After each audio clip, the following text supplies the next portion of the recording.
جب قیامت والے دن اللہ کی پنڈلی کھولی جائے گی تو وہ پنڈلی کی وجہ سے میدان محشر چمک اٹھے گا جیسا کہ اس کی شان کے لائق ہے۔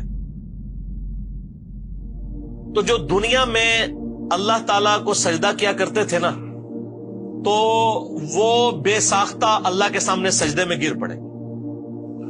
خدا کو سامنے دیکھ لیں گے تو سجدے میں گریں گے نا۔ اچھا، اب جو اللہ کے مجرم تھے دنیا میں، جو نماز نہیں پڑھتے تھے، دنیا میں خدا کو سیریس نہیں لیتے تھے، وہ بھی سجدے میں گرنا چاہیں گے، لیکن بخاری کے الفاظ ہیں کہ ان کی جو کمر ہے نا وہ تختہ بن جائے گی، چاہیں گے بھی تو نہیں کر سکیں۔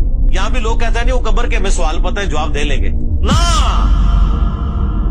یہ وہ دلیل ہے اس کی۔ سجدہ تو وہ بھی کرنا چاہیں گے لیکن وہ کمر ہی ٹیڑھی ان کی سیدھی رہے گی، یوں ٹیڑھے کر ہی نہیں سکیں گے۔ تو اس دن سے پہلے اللہ کے سامنے جھک جائیں کہ جب کمر تختہ بن جائے۔